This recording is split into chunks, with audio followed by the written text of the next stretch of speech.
till or not to till, that's the question with my topic. And we got to the soybean variety plot for aphids. We know about soybean aphid varieties. And so after a while, I'm listening to this thinking about resistant varieties. And selecting resistant varieties as job security, they only last 2 years because it only wipes out about 85% of the aphids and the 15% live on them. In 2 years, they're in control. Now you have a new variety. So it's beautiful job security to develop aphid-resistant varieties. It was good for 2 years. So that was the talk that was going on. And I finally raised my hand and I said, you know, if the aphids are really bad in southern Minnesota next year, do they get every field equally the same, or do they miss some fields? Because I've got pictures of this. It's incredible because alfalfa and leafhoppers and stuff, they don't get everybody's field, do they? So I said, you know, have you ever read Dr. Larry Phelan's work out of Ohio? Insects are attracted to crops. Number one reason, too much free nitrogen. Excess nitrogen from manure or whatever reason, and not having enough sulfur because you get incomplete proteins. Biting and chewing insects, you get incomplete proteins. And the second reason is trace minerals. There's 3 trace minerals involved. Ohio State's done a ton of work on this thing. I think it's manganese, zinc, and boron or copper. When those are up at a certain ratio, you get less insect problem. I said, have you ever read any of that research? And the scientists that were doing the breeding of the aphid-resistant soybeans said, no, I haven't read those. He said, but I do know, he said, that probably the best sign of soil health is when you don't have aphids. Case closed. Let's get healthy soil. Can't we go there? So, anyway, I want to talk about seed. That's on our farm right there. And I never get a chance to do a seed talk. And it's the cheapest thing you can haul to your farm. And it's going to be some real opportunities. I'm going to talk about opportunities and I'm going to talk about seeds today because you got 2 chances to make a lot of money in agriculture right now. Invest in elderly seed house. and you talk about having rotations and things to grow. Oh my gosh, the seed business. Just think about what's going on. I drove all the way across Minnesota and I never saw a green field that wasn't an alfalfa field. But that's just Minnesota right now. Hang on. Because I'll tell you what, this whole thing is really changing. There's some quite interesting things going on in the countryside. I get all over the crazy world, and I see a lot of different things. But anyway, I want to point out the green manure crops is just a part of it. So let me go on to myself. We're actually, that's a field on our farm, and that's pasture, and we're no-tilling grasses back. And look how aggressive we are, trying to knock back our alfalfa. We're so lignum dominated that we actually no-till grasses back into our pasture. We're intensive managers. And so if I tighten my rotation, guess what I need? More seeds. I'm always growing something green on our farm because we have our farm. So if you're people that don't know me, how many have never heard me speak before? A few of you. Well, welcome. And I got a lot of, we farm ourselves. So I'm going to give you a lot of information. Well, I didn't need to do that. Interesting, by the way, we're headquartered in Blue Mountains, and we got a facility at Utica down in Iowa. Other places. These little dots are our consultants scattered across the countryside. I did get out there and then in California quite a bit. It's kind of interesting to see. We're going to take back the dairy state, Wisconsin, and I'm excited about it. So, biological farming is what I want to talk about, and that's really about a system of farming where we're really intensive managers. Let's get real. And that's what it really is about. It's about focusing on the life in the soil. That first book came out in 2000, and then my second book here came out just a couple of years ago. And I got to be all over this crazy planet just one more time. So anyway, they're about an education system. I actually got my start in southeastern Minnesota. I taught at the Winona Technical Institute during the 70s, taught farm operation and management. I had students scattered all over southeastern Minnesota, and I got introduced to soils, and I'm a dairy nutritionist. Introduced to soils that what you do to the soil affects the feed. This is not rocket science, this is kind of common sense. And so I can affect the energy in the feed. All the way down to what's kind of interesting is how many get graze magazine. How many livestock people start there? How many livestock people in there? Grazing cattle. You get graze magazine? Oh, it's really exciting. This issue has got a lot of things in it. Cindy Daly from Chico University, putting calcium on pastures. It was spent $300 an acre on fertilizer. Got bad deals. It's research farmers, Chico University, and made money doing it. Higher yield, higher quality. On Forage, made really good money doing it. That's on the front cover of Gray's magazine, and they never really believed in calcium. And Joel McNair, that editors the magazine, this copy is worthy of reading because it's also talking about something else, the caveman diet and health and all the things that are going on. But Joel McNair had an article in here.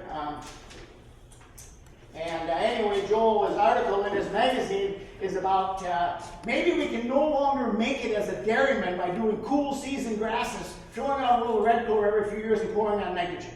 We got to learn how to get more energy in our forages because grain got too expensive. And he's talking about tight rotations and seeding down other things besides cheap native cool season grasses. So anyway. So there's real changes going on. We have our dairy farm in western Wisconsin. That's about actually 4 hours from here because I just drove it today. And it's not been a fun year in farming, but you always learn from those things. We milk, right now we're milking about 240 cows. We're drying up quite a few cows right now. We don't have enough room for any more than 240, and we're probably a 300 cow dairy farm. We'll be milking quite a few extra in the spring. We're calving heavy right now. We got 25 calving this month. We calve in the fall and in the spring, and we put up a lot of quality forages. This is our farm in the fall. A year ago, you can see the neighbors' fields are brown. Ours are constantly green. We're always growing something. We're always growing something. We never. The only time you'll see bare ground on our farm is what we're going to seed down in the spring. Following corn, we're going to seed it in the spring, so then we don't grow cover crop. Otherwise, there's something always being growing.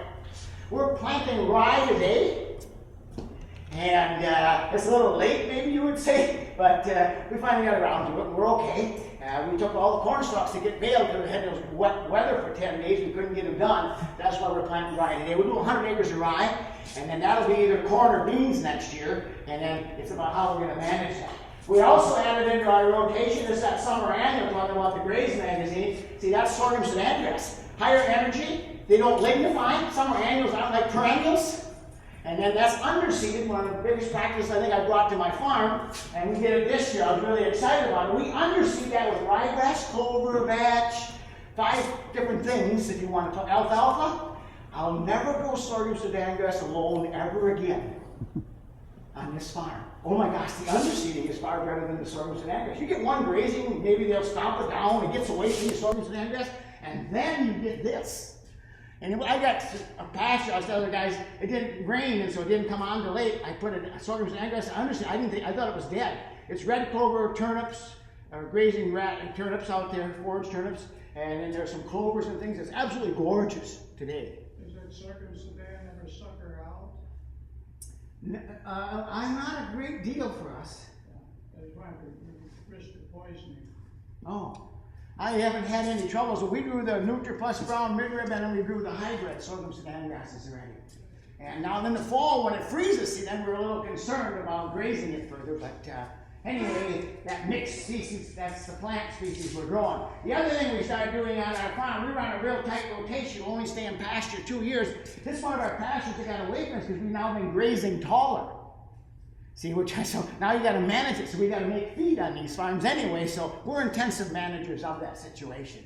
So. Can I ask you a question? Yes. Going back one slide to the underseeded sorghum Sudan grass, because that's a little bit unique for me. Did you drill the sorghum Sudan grass and broadcast the underseeding, yes, or did you broadcast both of them? Or? We drill the sorghum Sudan grass at between 30 and 40 pounds an acre, and we pull the brilliant behind it. I would never farm without that brilliant hooked on behind my grain drill. And that brilliant now rolls it, and that helped us. And then we put the clover and the grasses and everything in the brilliant. Okay, so the underseeding had a little bit of room to breathe because there was space between you were drilling. Yes, absolutely. We're drilling 7 inches apart. You're absolutely right.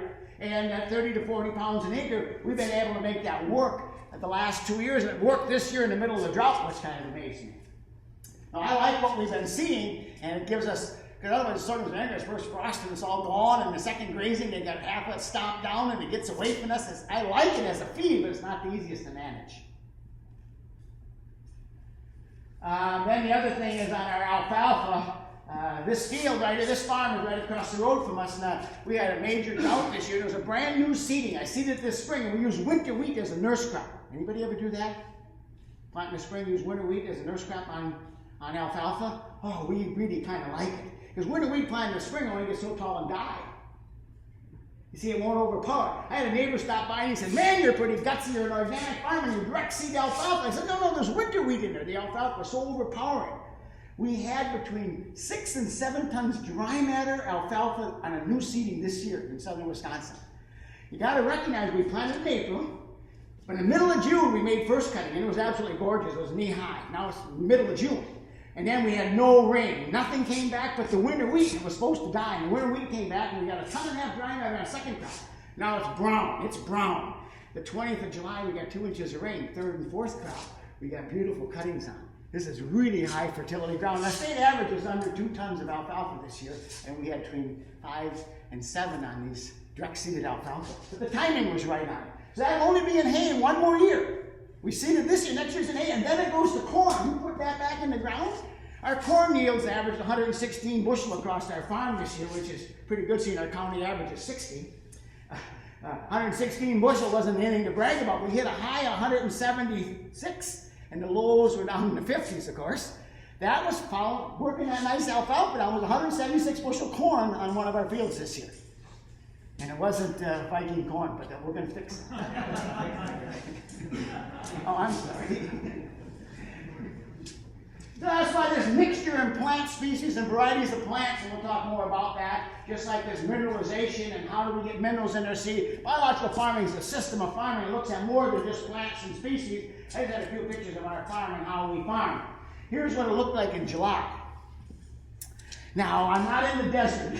I'm close to home. And it wasn't very pretty. I got on a plane and headed to Australia. I couldn't look at it anymore. We panicked. But you know what? It's got to get better enough before you get better sometimes. Before you really make it, it's got to get bad enough. We sold heifers. There's no sense in us raising 150 heifers a year when I only need 75.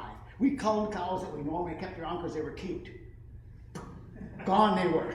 But they have to milk to be on our farm. So we became better managers of it, and we've already ordered an irrigation system. We're not going to go through this again. We might never have to face it. You ought to be really happy. If I put in irrigation, it'll now rain from now and forever exactly when you need it, and I won't need to use it, but you'll help get benefited also. We're putting irrigation in, and we're waiting for permits, and it's going to take forever, but we're going to be able to irrigate 200 acres. I have to be able to graze. I cannot feed my winter feed during the summer and make it in this business. It's 120 acres in one field. Half of it will be pasture, and the other half will be corn for silage. So 2 years pasture, 2 years corn. 2 years pasture, 2 years corn. That's the whole rotation on all 4 of those fields. Every year there'll be another 30 acres seeded down, and another 30 acres of fresh corn following pasture, and 30 acres of second-year corn, with rye as a green manure crop in between, or oats. That's my neighbor's corn. Everybody and his brothers are going to no-till and plant corn every place they could. Do you think he made money this year? Oh, yeah. It's still standing. Nothing there. Normally, we like to chop corn that's over the chopper and over the tractor. That's our corn silage. It's not awful. We didn't do terrible. We just had to chop 50 more acres than we normally do. That was the only problem. We took our grain away. I figured it out. If you're going to make it as organic dairy fed, you got to also be a cash chopper. Have 25% more acres than you need. On a good year, you can sell things. On a bad year, you still got enough. And boy, we did bail out. I wouldn't want to be buying feed. We bought a carload of that extender pallet out of Canada when we panicked last summer also. Anyway, we learn from our mistakes, whether they're accidents or adverse conditions, or how we learn. We've got different plots. What you're looking at here is a spreading pattern. You're spreading calcium and didn't get close enough together. You want to get somebody's attention? You got to do little trials, I guess, and whatever reasons that's what that's showing. So what are your farming practices now? I like to talk about a whole system. I said we got a whole new ball game out here. If land prices at what they are, I guess a lot of farmers are like, how do we get more of the land we have? Because it's not as crazy to go and try to buy more land, even around us. Land's only 3,000-4,000 an acre, but it's rough land and half of it's woods. So you actually got $8,000 an acre in every farmable acre we would buy in our country, which isn't very good land. We got these bottom farms, and that's just part of it. That's some chicken manure on my own farm. And I'm speaking at the Upper Midwest Organic Conference, a pre-conference workshop deal, and the topic, Jeff Moyer from Rodale and myself, is how will we get 10% more? How do we get 10% more? Can you sit on your farm today and say, I want to increase my yields 10% next year? Now it's got to rain. Well, let's do that year in and year out. I work at a ton of conventional farms that's exactly their plan. How are you going to get there? Not doing what we've been doing necessarily. And my son said, now that we're putting in irrigation and spending $1,500 an acre, he said, we cannot no longer let soil fertility be my limiting factor. Think about that. She said, what are we going to do about it? Now, I might own the fertilizer company, but we still have to pay our bills. And so what are we going to do about it is a really good question, and all the things we're going to do. If it's not just buying another bag of fertilizer, but it's a whole system that's going to take us that 10% more every year. This is some corn in Wisconsin. I don't know why. Why does corn do that? Somebody's got to help me right now. Is that stress? Planted crooked. Planted crooked. Thank you. The biodynamic conference going on in Madison, where I'm supposed to be. I had a group come to my farm yesterday, a biodynamic group in Madison, under the wrong moon signs. And so, I don't know. That's some pretty nice organic, that's an organic farm in Wisconsin, the central part of Wisconsin. Gets some pretty nice crops. That's some pretty healthy soils, and he certainly does a lot about minerals.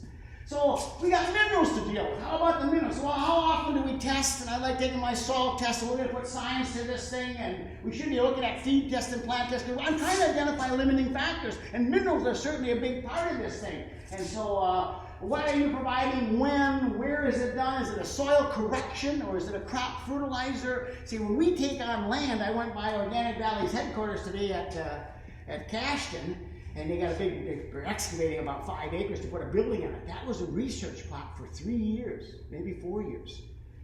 I spent 2 years soil building it. One spot we just grew and kept right on farm, growing hay and selling it in the transition to organic. And the other spot we built, just soil built for 2 years. And now we're 3 or 4 years into it, there was 20 bushel more corn last year.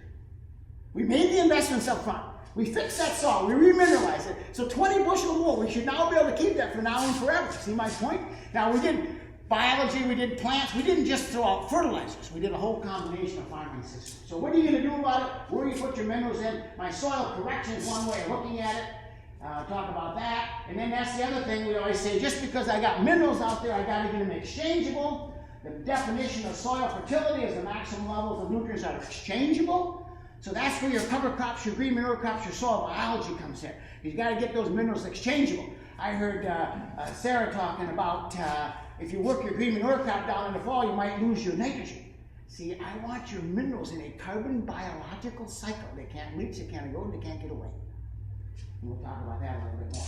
Just like when we do a soil test out here now, we test every 3 to 5 years. We did Cal West at West Salem, Wisconsin. I don't know how well they did this year. See, in 2011, they averaged 10 tons of alfalfa. Our state average is under 5. They averaged 10 tons of alfalfa per acre. They think you can go to 12. Now, we put a lot of nutrients back on that farm. And my whole point was we just re-soil sampled, and the soil sample has not changed in 10 years. It's not a pretty looking soil test. But you know how much 10 tons of hay takes off?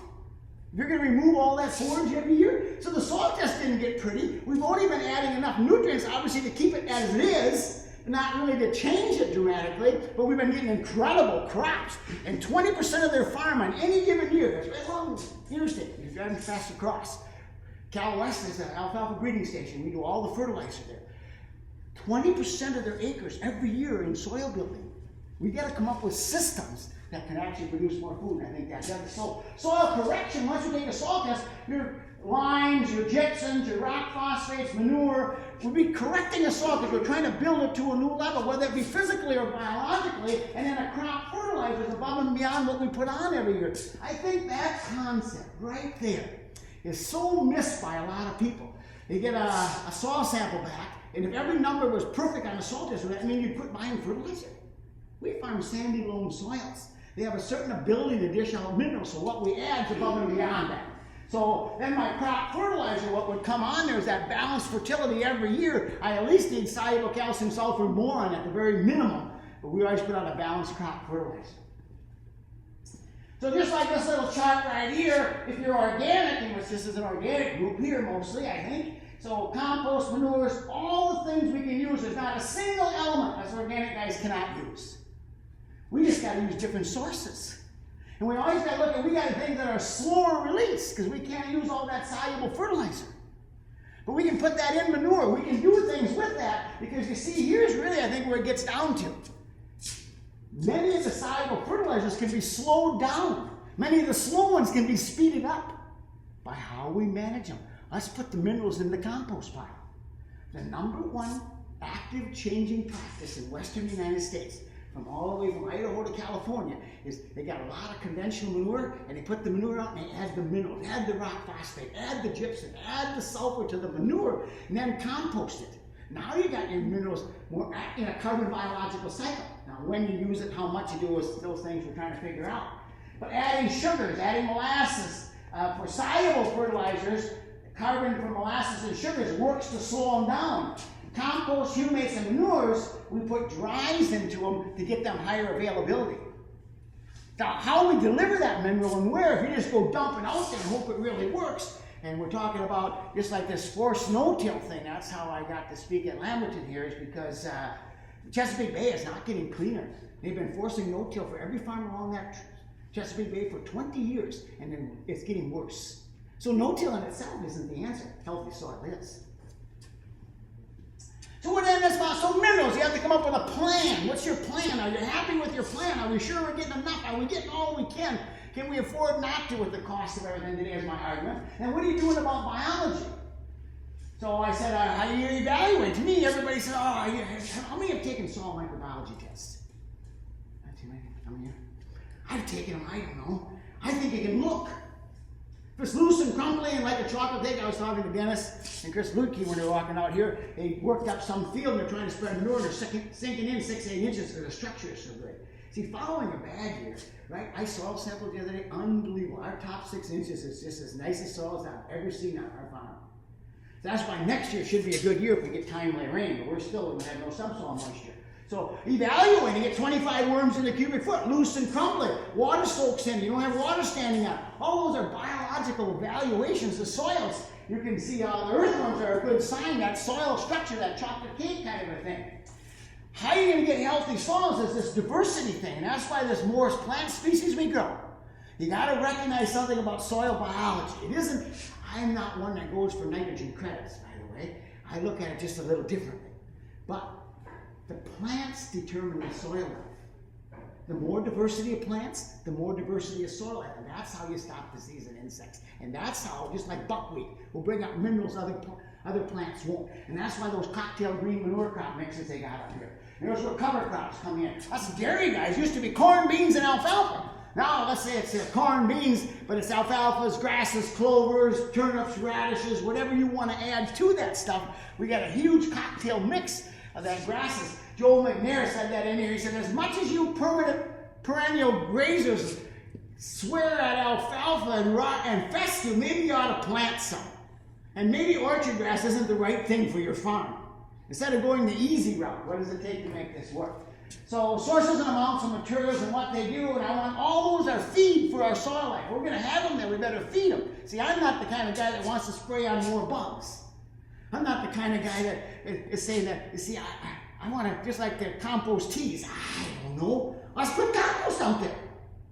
Instead of saying I want to put a little bit of juice, I want to put a new bug out there. Put the food out there, and then that food will feed a certain type of bug. And I think that's how it works.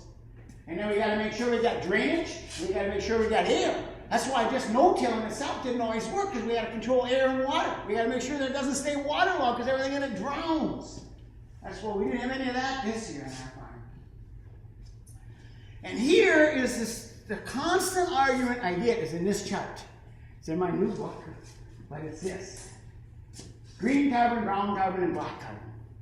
Oats is how we get our nitrogen in our farm. I just talked to Martha she's down in Toledo, Iowa. Her highest corn was 257 bushels. She averaged 186. And it's corn on corn. It's going to be corn on corn for the 3rd year in a row.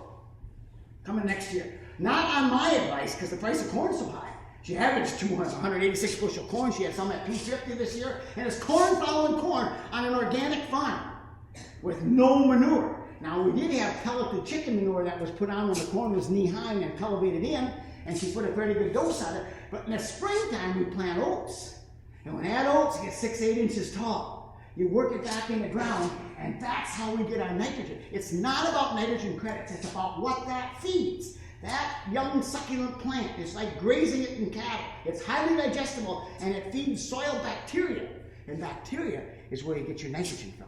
They take it atmospherically, they scavenge it, whatever they do. So if you let that get tall and turn brown and get more mature, now you feed a different organism, and that will then that oats got headed out. Oh, now you're gonna rob nitrogen. It's when it's this tall, it's still 20% some protein, and it's highly digestible. And as you put that back in the soil, it feeds bacteria, and that's how you get nitrogen. And that concept is the hardest one to drive home in agriculture I've ever had to tackle.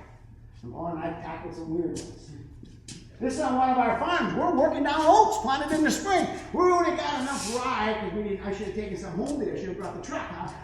We're planting rye, but we only got enough to do 100 acres. We farm about 1,000 acres, see, so we should be doing, we'll have 300 some acres of corn next year.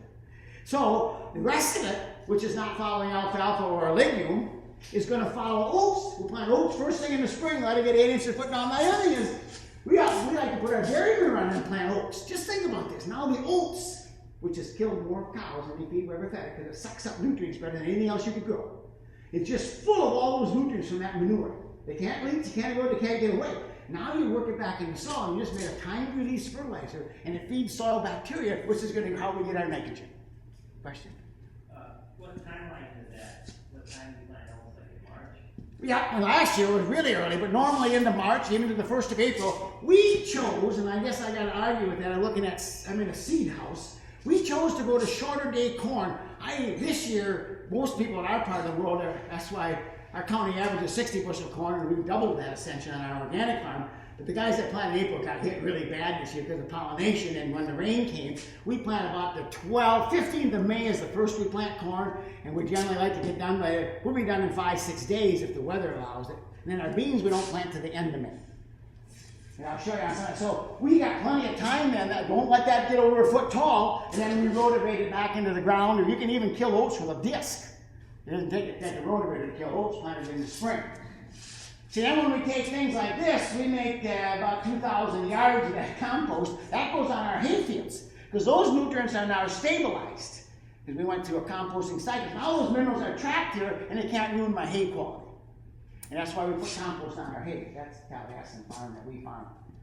Just like this practice right here, and I'll talk about that. How many have grown winter barley before? A few of you got winter barley.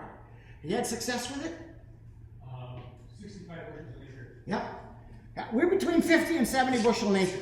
And we plant it in the fall following corn silage. And we'll put manure on it. Come spring, we frost seed clover in it. Or, this last year, we didn't do that, and because it was on the main dairy farm, we put sorghum Sudan grass and underseeded it. It is now the end of June, and it didn't rain till the end of July. You see what that irrigation will do next year? We're going to put it on and water it. It's like we're going to interseed corn, we can now water it if you listen there. So now, you talk about a rotation, you see, I got winter barley in rotation, so now I made cuttings of hay off that, or that could be a green manure crop. This field here is 1 year barley, 1 year corn, 1 year barley, 1 year corn. So I want to talk about barley because there's a huge, huge opportunity coming on our plate. Not only to grow seeds for these cover crops, but barley, and I'll talk about that. Plant diversity is wonderful. This is California. They've never grown corn before. They never knew how. They never had to because we subsidized it and sold it to them cheap. And now that's over. They're going to learn to grow corn. You know what that is? A red root pigweed. Have you ever seen anything like it? Do you want some seeds, guys? You think giants are anyways bad? We found that in that cornfield. Now that's a really nice field of corn. These guys in California are like, oh my gosh. I said, don't let it go to seed, whatever you do. Oh my gosh, don't let that thing go to seed. Well, they got them all over. They're facing trouble, but they don't know. It's their first year growing corn, plowing up a 10-year-old pasture. They make it sound like it's really easy. They just haven't farmed long enough yet. Just like now, and I know this came out of Iowa, and they're really pushing for conventional farmers. They call it the simple fix. And this research this is in the New York Times. And the simple fix is really quite simple. It's corn, beans, and they said oats. And I said, oh my God, why oats? Why not rye for seed? So it's one more crop in rotation. What really happens, they've been doing on 22 acres since 2003. This is down on this Iowa State University at Marsden Farms.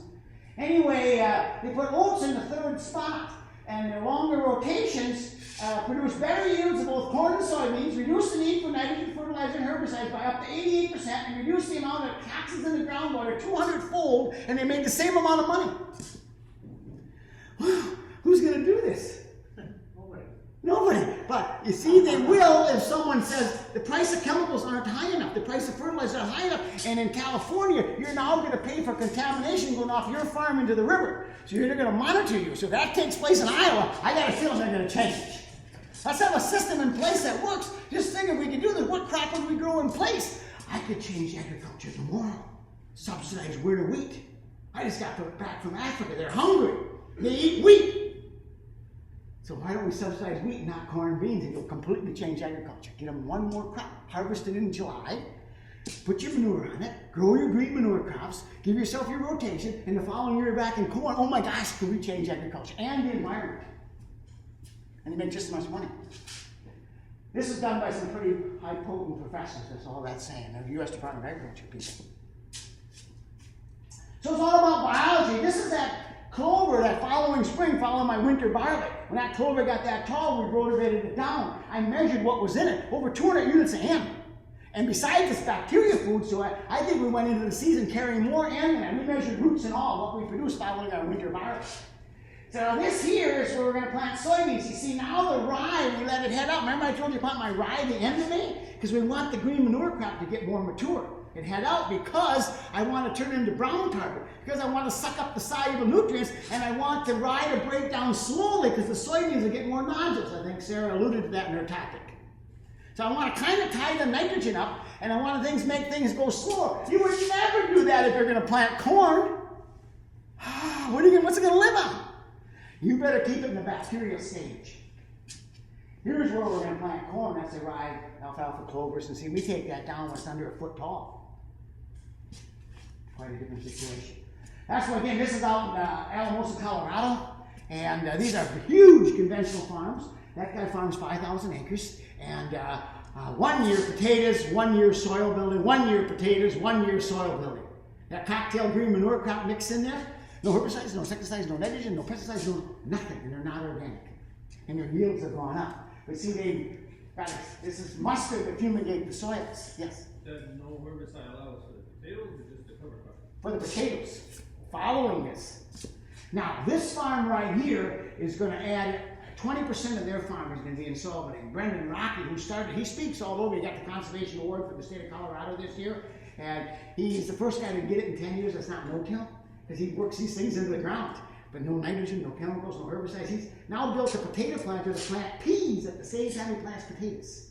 Because they head out ahead of time, they blossom, and it brings on natural predators for the potatoes. So they've been experimenting with that, but he's not organic. He doesn't want to be. He's a seed producer. The University of Colorado bought some land nearby. Because look at that biomass they're putting back in. There's 8 or 9 different species in there, including some red pigweed. It's counted as a variety species. Just don't let it go to seed. They want a big old miller disc and they're working it back in the ground. They're out destroying soil with a disc. Tillage tools don't destroy soil unless you're on bare ground. You don't destroy soil with all that biomass. That disc is floating on top of all that residue. How can it destroy your soil? All those roots, all that residue, look at that. That isn't destroying soil. It's actually improving soil. So then there's the physical properties. We have the biology. So what do you do? How do you rank your biology? It's really simple. You got a lot of worms, your ground's loose and crumbly, whatever you're doing is working. If you're plowing, digging, disking, and you got those kind of cells, whatever you're doing is working. If you don't have those, figure out how to get them. How to make that improvement. So the physical properties, again, we got to evaluate that, and we'll talk about that. I like my deep ripping. I like, we do a lot of work with the zone tilling people. I'm not saying you shouldn't have a plow. I'm not telling people that say if a plow every 4 or 5 years might not be a dumb idea. You're actually tipping the cart upside down. I would never fall plow. Now, you guys got blue clay in this part of the world. Maybe you have to fall plow. That's hard on the earthworms. But if you're fall plowing and your ground is full of worms, then whatever you're doing is working. Why would you change it? If it's not, figure out how to change it. But plowing once every 4 to 5 years, Jill Clapperton, you know who she is? Cocktail green manure crop lady from out west, Montana and Washington. She said, how you get really good crops is having a major kill-off. Think about that.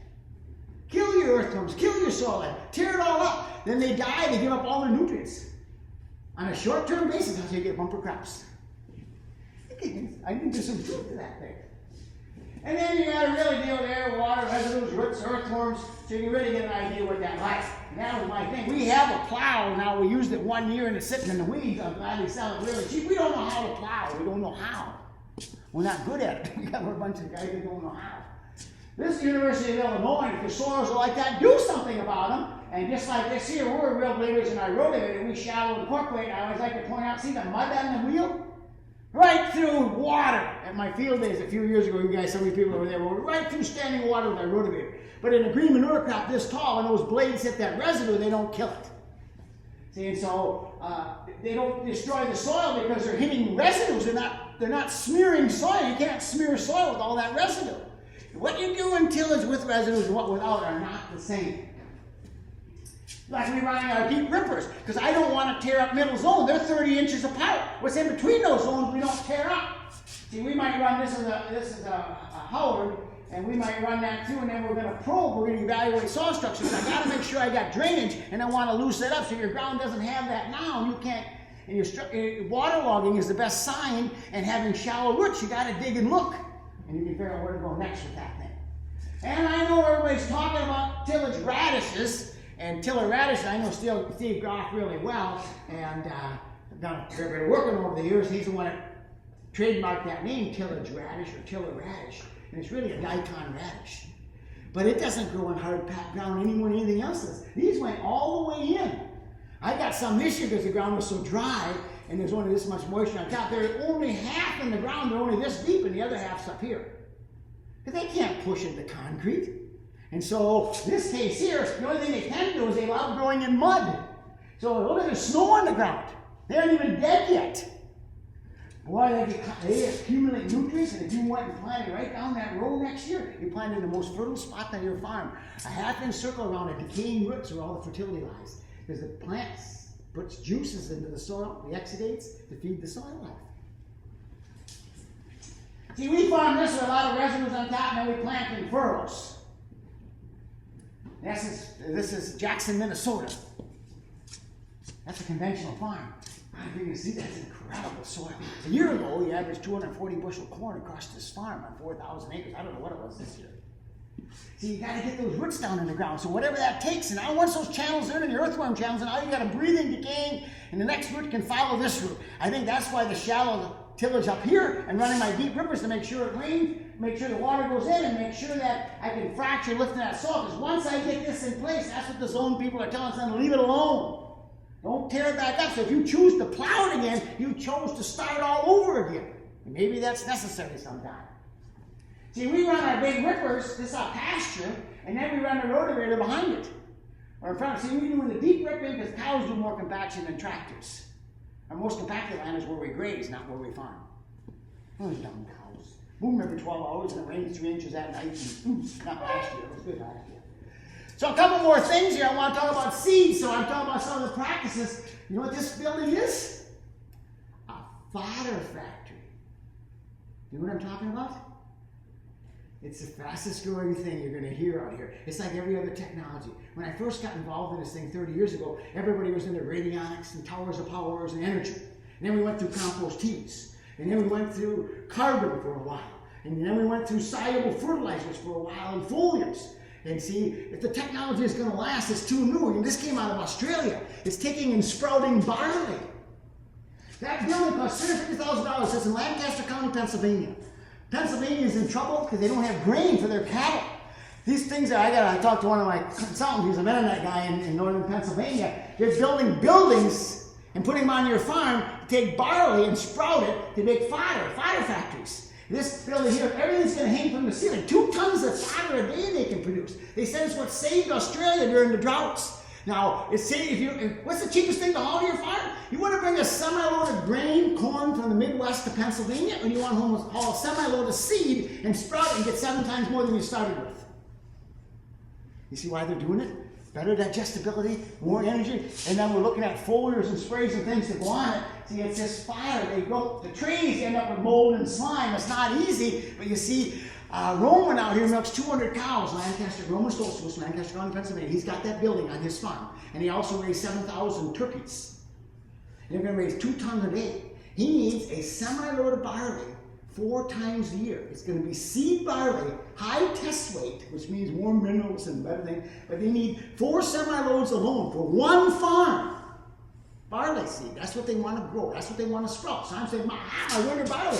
We talk about markets for small grains, and we talk about markets, what about markets for cover crops and all these other seeds that we're going to do? If all these movement goes on out here, see, there's a huge push all the way down to, these are inserts in all your farm magazines. This is Warren Buffett, Howard Buffett Foundation, Warren Buffett, son. And it's all about cover crops. Ray Archuleta, if you ever get a chance to hear him speak, he's NRCS, it's the year of soil health. It's all about cover crops, all about cover crops. What they're missing in these programs are minerals, but besides that factor, there's going to be a huge opportunity for seed. So I don't know where this is going to go, but these guys need seed, and I mean, he was going to call here and Welthers, Roman Stoltzfus, to line up. He needs organic barley seed to sprout. And it's just getting started. Organic barley, what it means, I was on 5 farms in California. They all milk up to 800 to 1,000 cows, all organic, and everyone's got a fire factory on their farm in an experimental stage. See how well it works for them. What systems work best? Can we control the molds and the slimes and the diseases? And how do we get the nutrition out of it? How do we feed it? So it's just getting started. I don't know where it's going to go. We'll know better in 5 years. They say, what do you think about it? I said, I'm going to let you guys make all the mistakes, and I'm going to do it. Just like when I started out here, I started about this thing out here. If we talk about seeds, that was my whole thing about a farming system. Land is expensive, crops are expensive. The 3rd year hay that you grow next year, if you got some 3rd year hay, remember you're taking a 17% yield cut. University of Wisconsin research. The 4th year in hay, a 34% yield cut. Dan Underson at University, agronomist, he was there for years. We argued, pure stands of alfalfa. Wait till you got 5 plants left in a square foot to rotate. What does he say today? Tighten your rotation. 25 plants in a square foot. He's the guy that has his research. By the 3rd year, originally said put rye with your alfalfa. Now he's saying putting fescue or orchard grass with your alfalfa. Maybe rye, but a combination of stuff. And tighten that rotation. So that means more seeds. I'm in a seed house and I recognize that. So we're going to tighten that rotation. I need more alfalfa. I need more grass. I need seeds. The cheapest thing to bring to your farm. We're going to put blends together. We're not going to just grow straight one thing. So we need a variety of more seeds than we've ever needed to farm. I think this is the kind of coming farming you're going to see. Putting that grass in your alfalfa. We use fescues, like I said, and some orchard grass and some rye and some fescioleums. We're going to get grass and alfalfa. First of all, it'll reduce your insect pressure, improves digestibility, and improves phosphorus uptake. We haven't used commercial phosphorus in years on our farm now. Grasses in there, cows like grass. Helps your soil. And then these cover crops. So you see, there's opportunities for the seed. There's opportunities in here to change your farm. If you're going to have to invest more money in seed. And so that's why I said, if you don't want to do any of these practices, invest your money in Albert Lee Seed House. Are you guys public? Darn. Or start your own seed company. No, these guys have been at it for so long, you don't want to compete. Grow seed for them. I got a feeling their business is going to do really well. If I was a young guy looking at this business, I'd want to own shares in it. So, any questions? Yes? You just mentioned some of the grasses you mix in with your alfalfa, and one of them was fescue, and we're thinking about putting that in our hay mixture this year. We haven't really established our organic hay mix, but that's one of the species we're thinking about adding this year. Have you had good luck haying that species in combination with alfalfa? Not as good as the tall, soft fescues. It's a crop, cross between rye and fescue. See, fescueums are not allowed to be sold in Europe because they're not pure strains. If you get more on the rye side, it's not winter hardy or drought tolerant. If it leans more on the fescue side, now fescues aren't as preferred digestibility-wise, but they'll outdo orchard grass and will survive where other things don't survive. And that's why I would, if I put some fescueolium in it, we might put some in the mix, but we kind of end up with the soft fescues, and we do a lot. I saw Berenberg seeds out here. We do a lot with Berenberg seeds and some of their soft, tall fescues. Sure. Is where our preferred thing to have with alfalfa is. And that's very much in line with the first species we would recommend with as an alfalfa. Yep.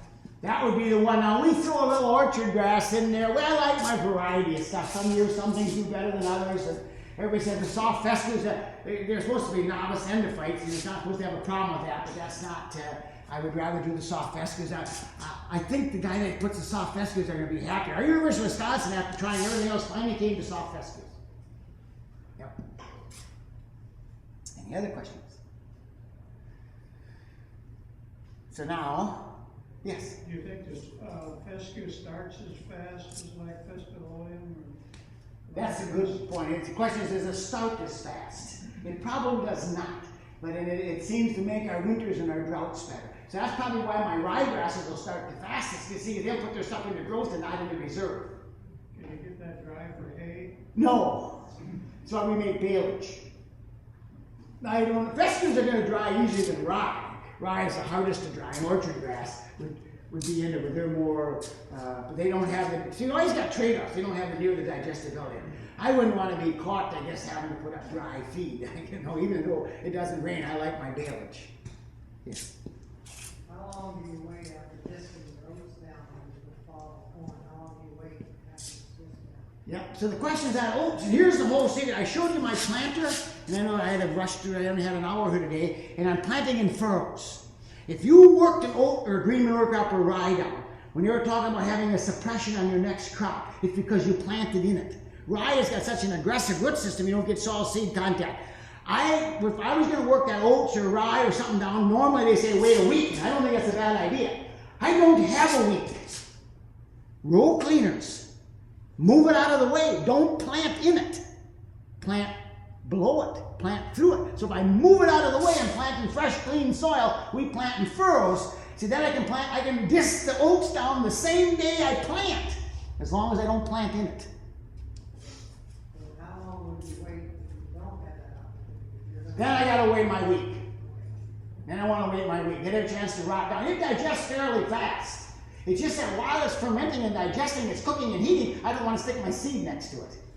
So if you can wait a week, then it's not, and then you don't have to have your row cleaners. But we farm too many acres and we don't have enough time, and I want to get as much growth as I can. Do you find you have any additional insect pressure as a result of that biomass out there in the spring? That's such a thing. I don't know where to go with that. And we have never. And guys that had really good crops, some guys replanted, they got cutworms and armyworm. I have never seen a loss on our farm. Is that because I'm moving it aside? Is that I'm taking those green manure crops down? Is that because of the way our soils function, our soil? I have no idea, but other guys are having troubles. Hartung Brothers, who had Spring Green, big conventional operation, they said, oh yeah, we got a rye in our green manure crops, we just doubled our insecticide use.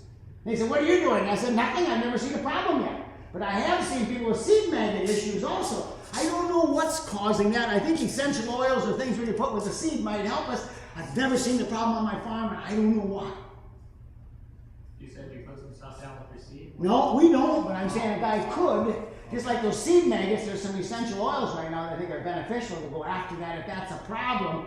Howard, if I had that, what would I do? I don't really know. I guess I'll cross that bridge if I ever got it. I've been doing it for 20 years, and I've never seen cutworms or armyworms or insect damage on my new stands.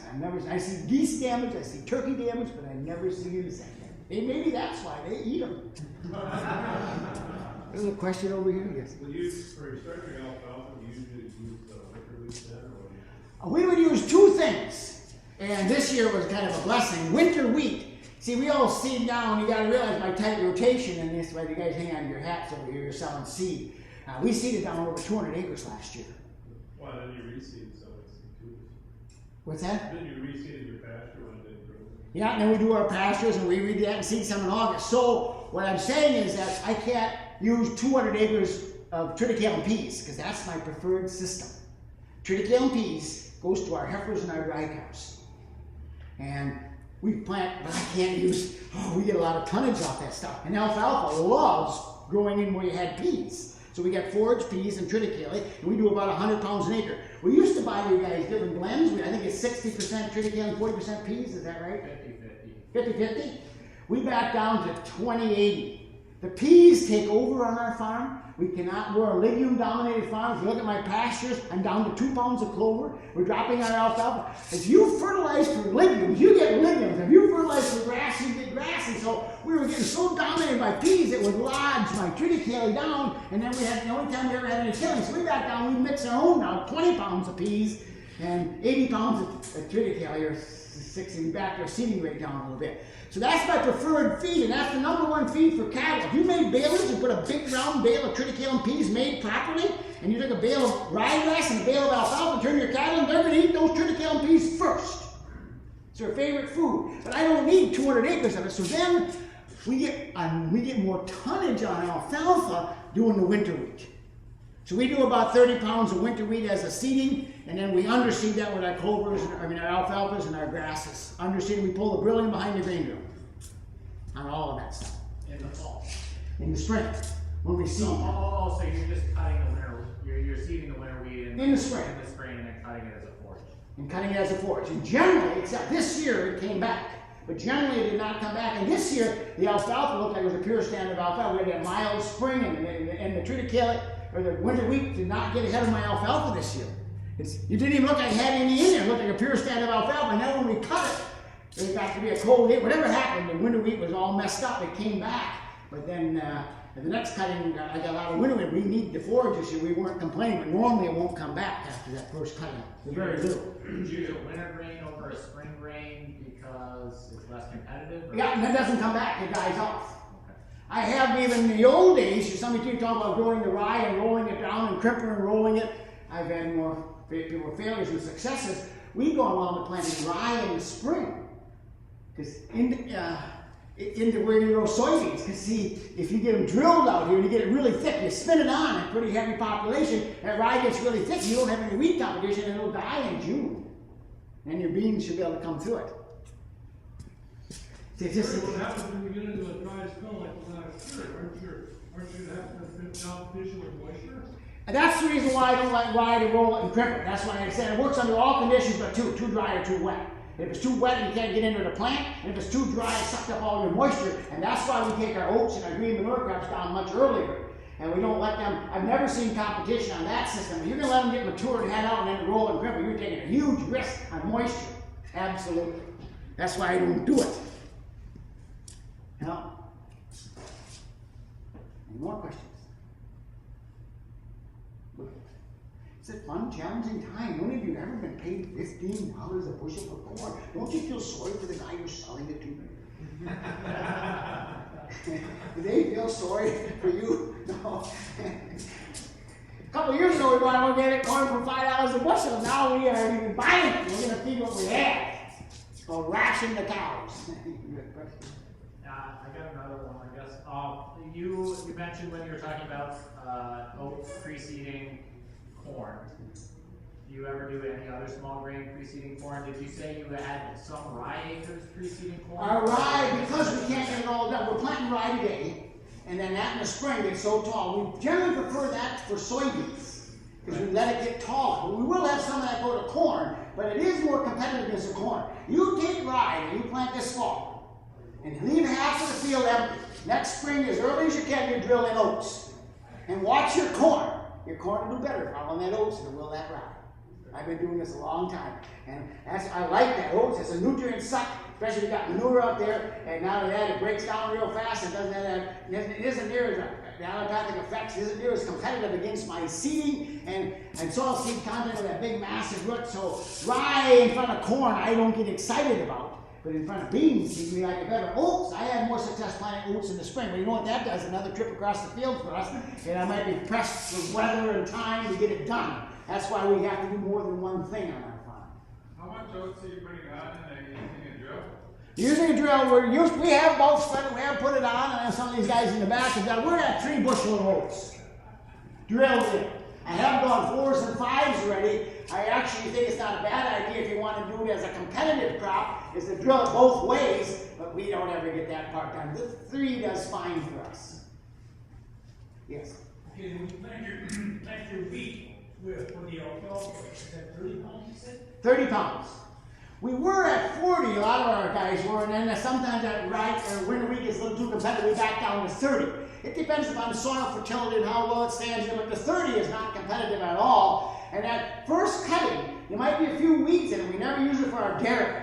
Now this year it was perfect, look at pure stands in alfalfa. But I want to tell you, calves absolutely love winter wheatgrass. Oh my gosh. We wrap it as baleage because it's not easy to get dry. And I know you're not supposed to feed a 3-month-old, 2-month-old calf baleage, but I want to tell you, you get it as dry as you can and put it in the bale as baleage. And it's so soft and nice, they literally explode on it because they can't stop eating it. And it's baleage in calves. which you're not supposed to do. And about what percentage is the village when you feel it? Of the winter wheat. The winter. And that's gonna vary, I'd say anywhere from 30 to 70% depending on the year. Like this year, the alfalfa overpowered it. It was warm, see, and it got off to a better start. It overpowered the winter wheat. And other years, it looks like a wheat field with the alfalfa and stuff on it. Then when you cut it, your second cutting, it really helps on the weeds and it protects your soil. Your second cutting have a straggling weed here and there, but it's pretty well pure alfalfa. With our grasses underseeded, like you said, they come slower. The grasses that we've underseeded. So there's a lot of guys do the winter wheat, and so triticale beans and winter wheats are methods. So Gary, I got a lot of customers that want to know how much boron you should mix with calcium for original. I'm sorry, how much what? How much boron? Oh, how much boron to mix with calcium? Yeah, for soybeans and sugar beets. Well, sugar beets are a sugar crop. And we actually go to 4 pounds of boron on sugar beets. Okay. How much calcium? Calcium depends on where they're at and what their levels are at. See, if we're in the thumb of Michigan and Red River Valley, these are high calcium soils that grow beets. Idaho is high calcium soil. So we'll always put on a crop fertilizer. It might be humates mixed with some calcium. It might be some hydrated limes, and if they're organic, most of them aren't organic. And then we might put on 500 pounds to give me additional calcium, and then put our boron into that. Normally, whatever, I want at least a pound of boron. I took on a little spot of land a couple years ago and I put on 5 pounds of actual boron. It has not showed up on a soil test. It's leeches. It's like doubling your measure. You know how much you got left next year. So a pound every year on every acre is my vote. But you gotta make sure you got enough calcium when you add that boron. Don't take boron by itself. Mix it with calcium, then you'll never have a problem. I've gone as high as 4 pounds of boron on peas, which wasn't supposed to have. It was supposed to be a beet field, and they got the fields mixed, got the fertilizer mixed up. And we didn't have any trouble at all because we had higher calcium levels. It might not show up on your soil sample, but how about on plant tissue analysis? Well, and that's the question on there, and it is true. In the alfalfa world, we try to get 40 parts per million of boron in our forages. In the vegetable world, we want to be 80. We want to double your boron. It's sugar translocation. It's pollination. It extends your pollination for a week. It's energy uptake. It takes more boron to grow corn than it does alfalfa. We put boron everywhere. Yeah. What do you consider too much? What I consider too much? When things start to die. I never had that much of leeches, so I don't know. And cost-wise, we got to shuffle our dollars around. We're going to bump our rates in Pennsylvania, they got lighter soils and more rain. They're 1.5 pounds of boron. In Idaho, we're 0.5 pound of boron, and we're 1 pound here, but I'm not sure the pound is enough for when at least on the vegetable world, we're really moving those up higher.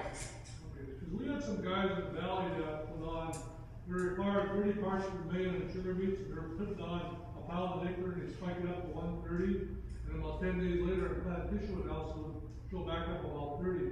Soybeans want the same thing, you think, or not? Good question. I don't know. I think on the moisture and the different things that goes on, there's so many, like everything else, there's so many interactions going on here. That's why you got to look at a combination of minerals and how you're delivering them, and it's not just one thing, because that's why the research, and let's do some research on boron, but their limiting factor is zinc. So then how do you ever gain any knowledge? That's why the whole program fits in place. So get these basics done right first. Is corn do the same thing like alfalfa and beans for boron? Yeah, we do actually 1 pound an acre on most every crop. Some of our fields get high, like our alfalfa, we might put on fertilizer twice a year, so we'll put boron in with our calcium source and with our fertilizer. So then, and the alfalfa is getting the calcium source where the other crops might not, so they're getting a bigger dose. You pull your feed all this, you put it in? No, we got a farm to run. We got a sprayer. It didn't get used again this year. I was smart this year. I had a neighbor board. I took the plug up and I drained the water so it didn't freeze on me like it did the last time. And that took me 5 years to get it fixed. If you're going to give the guys on our farm another job, you got to show them a miracle. Roundup in that tank is a miracle. Foliar feeding is not for us. We do everything with the soil. I just can't take more jobs on. It sounds like you grow quite a bit of winter barley. Have you ever had any issue with it wintering? How far south are you in Wisconsin? We're by southwest, 40 miles west of Madison. I've been doing it. I'm not the first guy that did it in Kevin Keno with Organic Valley. Some of you know Kevin in Door County, way up in the thumb there. And there was a couple other guys in Wisconsin. Have you grown winter barley? Yeah.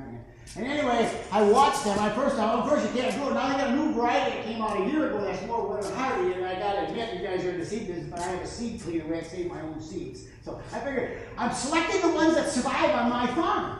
Isn't that a method? The ones that didn't make it died. I don't have that seed anymore. So won't I select a variety that can tolerate my farming over time?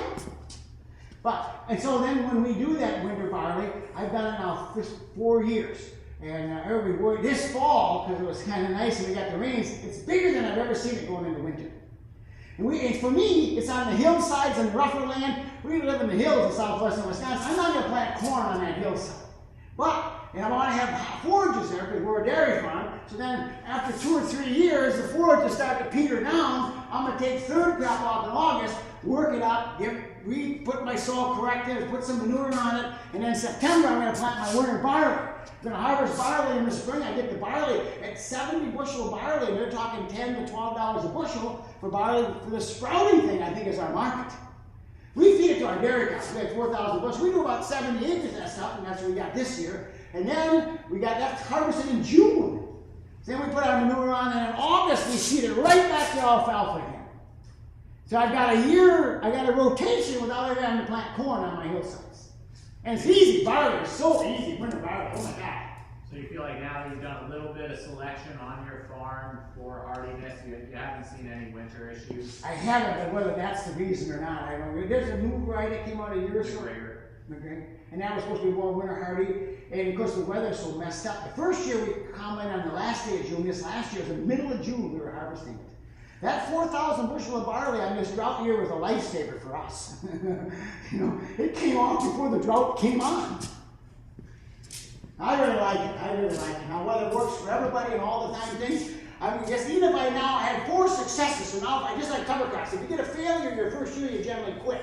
You get 3 successes in a row, and then you get a failure, you're not so anxious to quit. You see, so I've had a lot of success in winter barley. Even if it was a poor stand next year, wasn't so good, we would then maybe work it up and plant in the springtime our seeding instead of waiting till leaving a half a stand. We would refuse to leave a half a stand. We'll do something else with it. Right? Something today, guys, if we wanted to. We'll do something else in the forage, and then we aren't afraid to buy seeds. If you guys notice that. I like that about you guys. Is that why you invited me?